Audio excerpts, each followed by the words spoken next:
हम दिखाते हैं सच।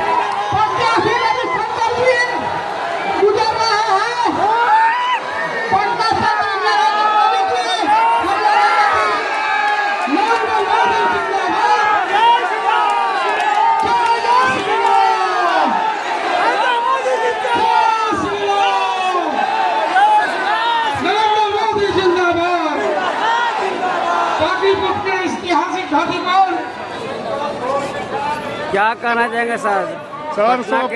पटना के धरती पे जो है प्रधानमंत्री जी का आगमन हुआ, क्या कहना चाहेंगे? स्वागत है, कैसा लगा आपको? बहुत बढ़िया, बहुत अच्छा। चलिए, क्या कहना चाहेंगे मैम? बहुत अच्छा लगा, मोदी जी आए पटना के धरती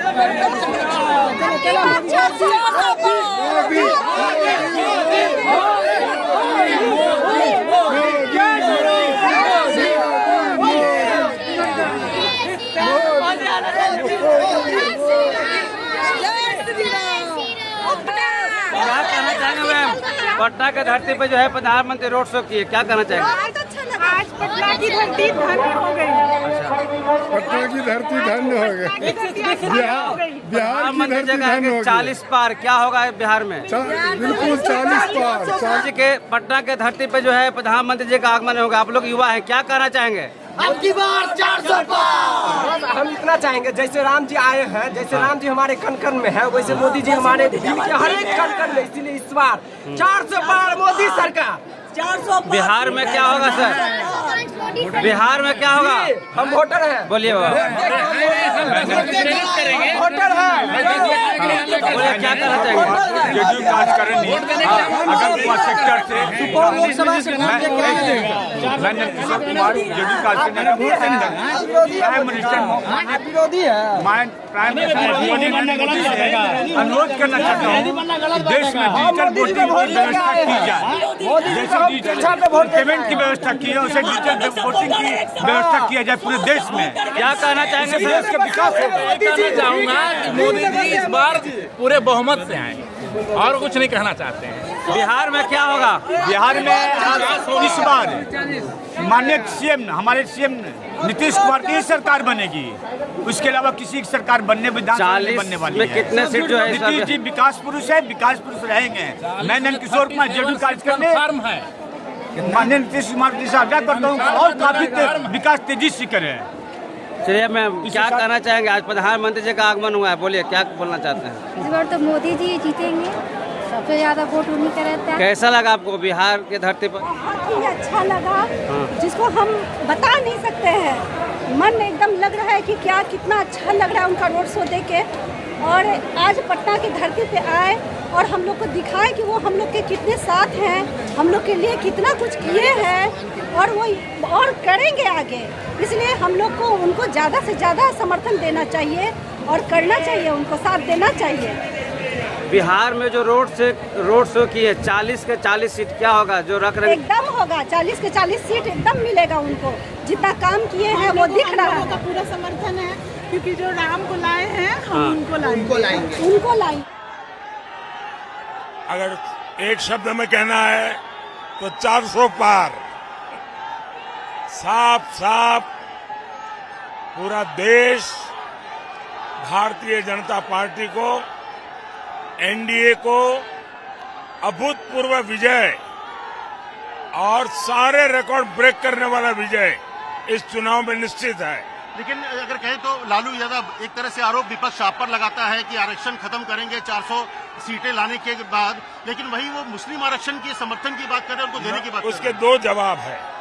एक, भारतीय जनता पार्टी के पास, एनडीए के पास 2019 से 2024 हमारे पास करीब करीब 400 सीट थी। एनडीए प्लस हम 400 सीट के साथ 5 साल काम किया है। तो ये 400 के कारण ऐसा होगा, ये तो बिल्कुल ही निराधार है।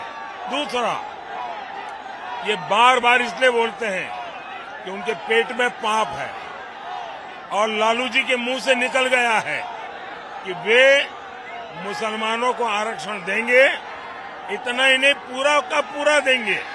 मतलब एससी, एसटी, ओबीसी वो आरक्षण भी छीन करके मुसलमानों को देंगे।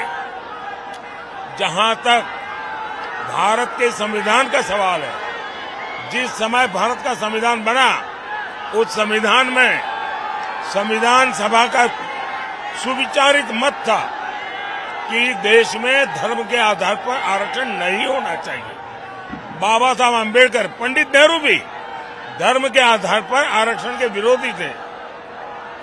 ये लोग वोट बैंक की राजनीति करने के लिए धर्म के आधार पर आरक्षण करना चाहते।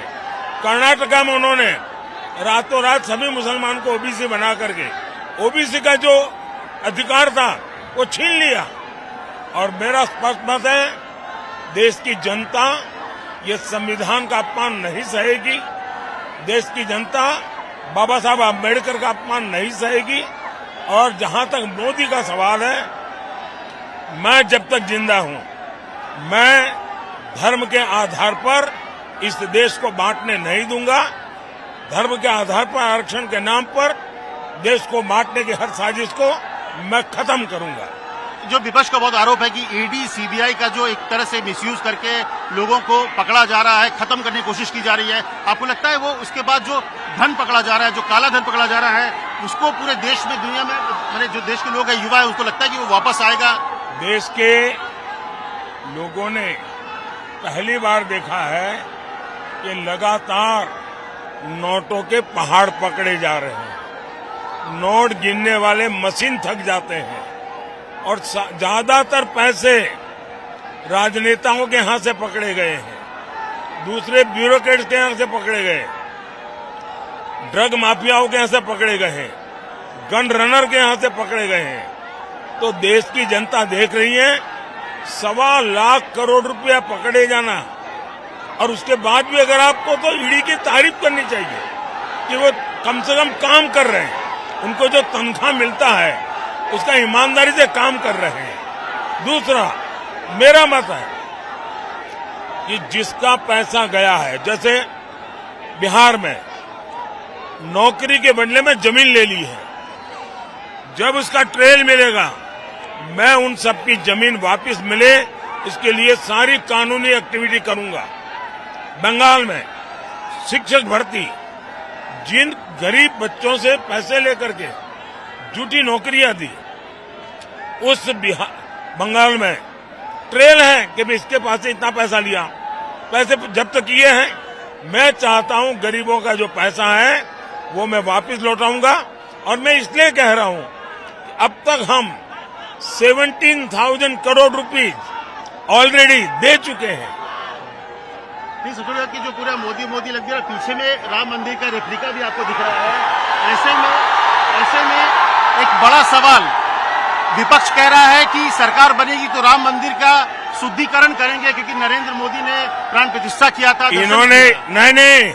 इन्होंने भारत के राष्ट्रपति द्रौपदी मुर्मू जी का अपमान किया है, एक आदिवासी बेटी का अपमान किया है। उद्घाटन तो हुआ था जनवरी में, जिस दिन राष्ट्रपति जी राम मंदिर में पूजा करने गई, उसके दूसरे दिन कांग्रेस ने बयान दिया कि अब हम मंदिर का शुद्धिकरण करेंगे।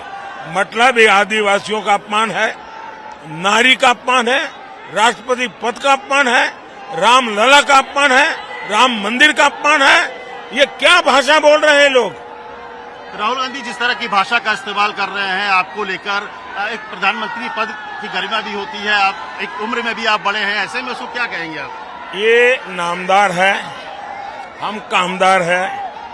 एक गरीब माँ का बच्चा जिंदगी भर गालियां सुन करके यहाँ आया है, और इसलिए मैं ऐसे लोगों के लिए एक शब्द नहीं कहूंगा, इतना ही कहूंगा वे नामदार है, हम कामदार है। उनको जो मर्जी पड़े, जो उनके संस्कार हो, जो उनको कहना हो वो कहें। राहुल, आपके हर जगह में नरेंद्र मोदी गारंटी चल रही है, लेकिन राहुल बोल रहे हैं कि मेरी गारंटी है कि नरेंद्र मोदी दोबारा प्रधानमंत्री नहीं बनेंगे। कांग्रेस की पूरी कोशिश ये है को मान्य विपक्ष कैसे बने, और कांग्रेस उनके इंडिया अलायंस के साथी ने एक बयान दिया है। उन्होंने कहा छोटी छोटी पार्टियों ने कांग्रेस में मर्ज कर देना चाहिए चुनाव के बाद। क्यों? क्योंकि उनको मालूम है कि अकेली कांग्रेस मान्य विपक्ष नहीं बन पाएगी। ये छोटे छोटे दल मिल जाए तो शायद मान्य विपक्ष बन सके। तो उनके लिए तो मान्य विपक्ष बनने के मुसीबत सामने दिख रही है। देखिए, कांग्रेस के सीएम ने कहा कि सर्जिकल स्ट्राइक को लेकर फिर सवाल खड़े कर रहे हैं कि कोई सबूत ही नहीं है सर्जिकल स्ट्राइक को लेकर। ये डे 1 से ऐसी भाषा बोल रहे हैं। पाकिस्तान की पार्लियामेंट में चर्चा हुई है, पाकिस्तान के लोग कह रहे हैं पार्लियामेंट में कि ये लोग मार करके चले जाते हैं। सर्जिकल स्ट्राइक को कोई क्वेश्चन नहीं कर सकता। इतने सालों के बाद हर कसौटी से पार उतर चुकी है। तभी बार-बार थैंक यू भैया, बहुत बहुत धन्यवाद। बहुत बहुत धन्यवाद।